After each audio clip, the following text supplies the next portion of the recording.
Salut tout le monde, c'est Adré, j'espère que vous allez bien. Aujourd'hui, nouvelle vidéo, un rapport pas hyper direct avec la photo, même je crois pas du tout, mais je suis photographe du coup. Ça a peut-être un lien quand même. En gros, je viens de recevoir mon nouveau MacBook Pro. Je suis comme un gosse, pour ça je suis un peu surexcité quand je fais cette vidéo.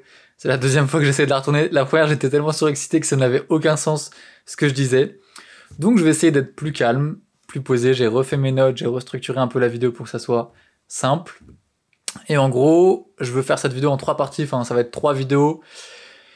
Celle d'aujourd'hui, c'est juste qu'est-ce que je fais quand j'ai un nouveau Mac, genre comment je set les paramètres de base, le dock, la vitesse, les trucs et tout. Genre vraiment, ça va être une vidéo courte, hyper basique, sur juste les petits trucs que peut-être vous connaissez pas sur votre Mac, ou des trucs qui peuvent vous faire gagner du temps ou optimiser peut-être d'autres trucs.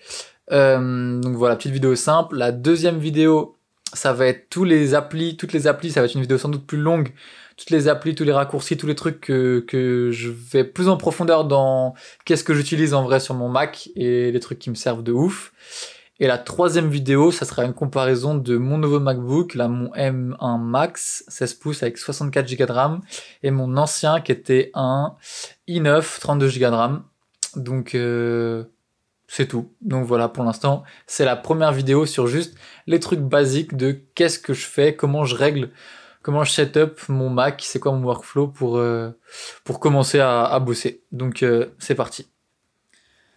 Alors, mon Mac, il est comme neuf. Il y a juste le screen recording de la V1 de cette vidéo où j'étais trop surexcité qui est dans le coin. Le reste, j'ai quasiment rien fait. J'ai tout reset à zéro, sauf un truc, et je vais vous montrer. Donc voilà, sinon je viens d'avoir le Mac, qu'est-ce que je fais quand je viens de l'avoir? Premier truc, c'est tous les trucs des réglages. En vrai, ça va être juste cette vidéo-là, ça va être les réglages. Premier truc que je fais, vitesse du curseur. Moi, je suis un peu un ouf. Quand je vais dans ça, je mets toujours le curseur à fond parce que, je sais pas, l'écran il est grand, c'est un 16 pouces, j'ai pas envie de scroller 15 fois pour faire le tour de l'écran. Donc quand t'as pas l'habitude, c'est un peu bizarre, mais après quand tu t'habitues et que tu repasses sur un plus lent, c'est impossible. Genre vraiment, c'est trop pratique d'avoir le curseur au max. Deuxième truc, donc ça je le recommande pour tout le monde, franchement, en tout cas plus rapide que le niveau de base, c'est genre 4, tu vois, c'est genre trop lent. Mais c'est juste, tout est personnel en vrai, si vous voulez pas, vous faites pas, mais c'est comme ça que je bosse. Deuxième truc, ça je pense, il y a plein de gens, ils vont pas être d'accord avec moi, mais la direction du scroll, pour moi, elle est pas du tout logique. Genre, pour moi, genre, c'est vraiment l'inverse. Du coup, je l'inverse. Parce que je le remets, pour moi, pas naturel, alors que pour moi, c'est naturel. Juste mon cerveau, il est comme ça. Peut-être qu'il y a d'autres cerveaux qui sont comme les miens. Il y a des gens qui aiment trop comment ça marche Apple. Moi, je comprends pas quelle logique. Enfin, je comprends la logique, mais pour moi, c'est pas un écran, du coup, ça marche pas comme ça. Bref, deuxième truc que je fais, c'est ça. Troisième truc, les hot corners. Alors ça, c'est une dinguerie. Je sais pas pourquoi les gens le font pas. Dans Mission Control, hot corner. Alors à quoi ça sert? Par défaut, dans les nouveaux Mac, il y a ça. Avant, je crois qu'il y avait rien, donc je remets rien. Moi, de base, je mets tout le temps Mission Control en bas à gauche. Qu'est-ce que ça fait? En gros, quand je mets la souris en bas à gauche, ça m'ouvre en haut mes desktops. Et en fait, si j'ai plein de trucs ouverts, genre plein d'applications, plein de trucs et tout, c'est juste ça me montre où tout est. Et pour naviguer entre les desktops avec les doigts et tout, franchement, c'est trop bien, c'est essentiel. Genre, Mission Control, je peux pas ne pas l'avoir, genre, meilleur truc du monde. Et j'ai vu une vidéo, d'ailleurs, je la mettrai dans la description, c'est la vidéo un peu de setup de Mac où j'ai pris pas mal de raccourcis. Ils ont mis un autre truc qui est pas mal, je vais le mettre, on va voir si je m'en sers ou pas. C'est desktop en bas à droite. En gros, ça fait quoi? Quand t'as plein d'onglets ouverts et tout, et tu veux juste voir des fichiers sur ton bureau pour les prendre et tout, tu vas en bas à droite, hop, ça te montre le bureau, tu reviens en bas à droite, ça te remet tes trucs. Donc en vrai, c'est pratique, de ouf, peut-être je vais l'utiliser. Mission Control, c'est pas exactement la même chose, mais voilà, je mets les deux, on verra ce que j'utilise. Troisième truc, de base, vu que je suis photographe, je fais de la photo, j'ai besoin que les couleurs du Mac, elles soient bien. Donc, display, hop, c'est où le display? C'est là. Lumière automatique et True Tone, genre non, c'est mort. J'ai envie de régler moi-même la luminosité de l'écran. Fin. Et True Tone, en général, ça réchauffe l'écran. Du coup, quand t'es dans un environnement un peu jaune, genre en intérieur surtout, ça jaunit l'écran pour moins fatiguer tes yeux. En fait, ça change les couleurs en fonction de l'environnement. Moi, j'aime pas, je veux que ça soit tout dans les mêmes couleurs parce que c'est comme ça que je bosse, je fais des retouches sur les mêmes couleurs. Et Night Shift, je le mets jamais. Je le mets jamais. Mais si vous faites autre chose que de la photo ou vous n'avez pas besoin des couleurs des couleurs précises, mettez True Tone, mettez Night Shift, c'est beaucoup mieux pour vos yeux de pas avoir cette lumière bleue et d'avoir au moins ce filtre jaune. Mais pour moi, c'est impossible. Troisième truc, c'est... troisième, non, on est déjà à 4 en vrai, cinquième truc, le dock. Alors dock et menu bar, qu'est-ce que je fais? Le dock, moi je le mets le plus petit possible, et j'active la magnification, c'est le zoom, en gros c'est ça. Genre trop pratique. Peut-être j'ai un peu abusé sur le plus petit, je peux le mettre genre comme ça, mais en tout cas, le zoom, limite je pouvais le mettre encore plus gros, je le ferais. Position, moi je laisse en bas, après vous faites comme vous voulez. Et qu'est-ce que je mets aussi? Voilà, automatically hide and show the dock.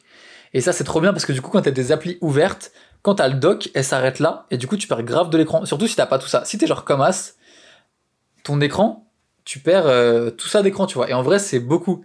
Et si juste tu le caches, bah c'est trop bien parce que du coup ton application quand elle s'ouvre, elle va jusqu'en bas de l'écran.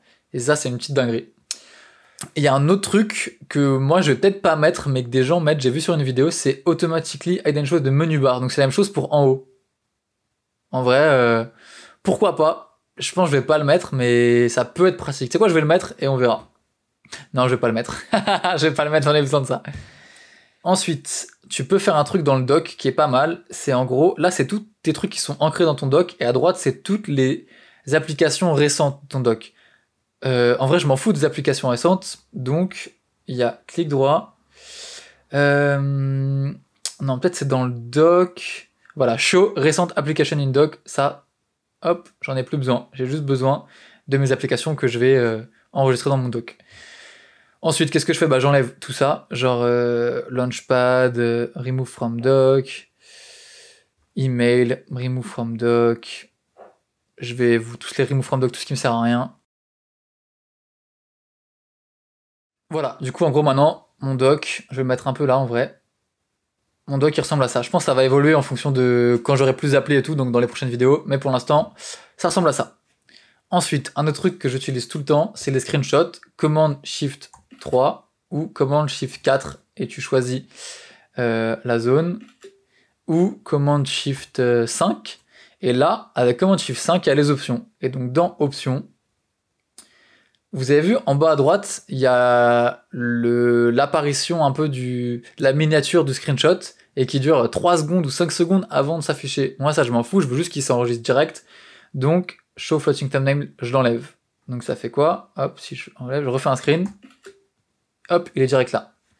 Si je fais Command Shift 5, qu'est-ce qu'il y a d'autre dans les options qu'on peut changer?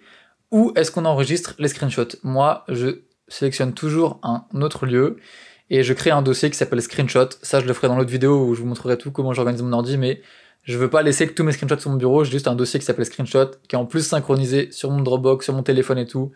Ça sera pour une autre vidéo, mais voilà, je veux pas que les screenshots ils arrivent sur mon bureau, donc je fais un dossier spécial. Ensuite, nouveau truc sur le nouveau Mac, c'est il n'y a plus la barre du son en haut. En fait, elle est dans l'espèce de contrôle qui sont ici, et en fait, tu peux juste la prendre et la mettre ici. Je sais pas pourquoi ils l'ont pas fait de base, moi je veux avoir la bande du son, donc je la mets là. Ensuite, un autre truc que j'utilise jamais, et je savais pas qu'on pouvait faire ça, une dinguerie, c'est Spotlight. Tu peux le sortir en fait, tu le prends et tu le dragues. Non. Bah wesh. Dans la vidéo ça marchait, hein, j'ai vu un tuto YouTube, ça marchait. Bah tu peux pas apparemment. Mais il sert à rien Spotlight. Pourquoi il veut pas... Parce que moi j'utilise Spotlight en faisant commande d'espace. En vrai c'est un des meilleurs trucs de Mac, c'est Spotlight. Mais juste normalement tu peux le masquer. Tu peux le masquer de ça. Donc j'aurais besoin de plus de recherche. Mais voilà. Et aussi, dans une autre vidéo, je vous montrerai comment je customise tout ça. Parce que là c'est... Avec les nouveaux trucs et tout, c'est pas ouf encore. Pareil, le Bluetooth, est-ce que je peux le mettre là? Ouais, je peux le mettre là. Parfait. AirDrop, Focus, Keyboard, Brightness, Display, Sound. Ok, non, pour l'instant, ça me paraît bon. Bref, la suite. Ah ouais, un truc qui peut être bien à faire, c'est dans Sharing, ça je l'ai déjà fait, c'est ça que je disais que j'avais déjà fait, c'est changer le nom de ton ordi. Moi je l'appelle AdreMax comme ça pour AirDrop, pour tous les ordinateurs en réseau, etc. On voit directement le nom de l'ordi et c'est mieux que ça soit juste MacBook ou MacBook Pro ou peu importe, au moins tu sais que c'est le tien. Ça c'est un petit plus pratique. Un autre truc, un peu de geek et tout, mais bon je suis un geek, dans Keyboard, j'ai fait un truc qui est pas mal dans Shortcut.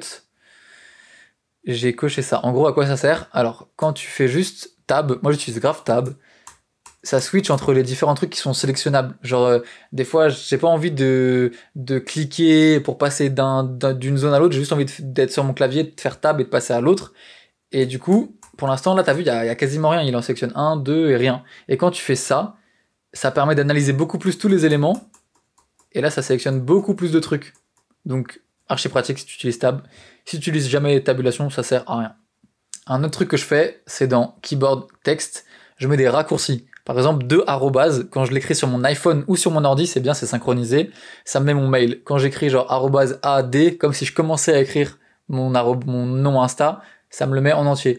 Quand je commence à écrire mon numéro de TVA, d'IBAN, de machin, de carte bancaire, etc., je commence à écrire le début, hop, ça m'écrit la fin. Donc ça, c'est archi pratique pour pas avoir à tout taper, ou juste si tu les connais pas par cœur, donc trop pratique. Et pareil, des raccourcis, j'arrive, je sais pas, merci. Et j'ai même le lien de mon podcast. Quand j'écris podcadré et que je mets espace, bim, ça remplace par le lien de mon podcast qui est dispo sur toutes les plateformes. Allez l'écouter, d'ailleurs, petit plug comme ça. Ensuite, un autre truc, Finder. Parce que Finder, c'est quand même la base de Mac.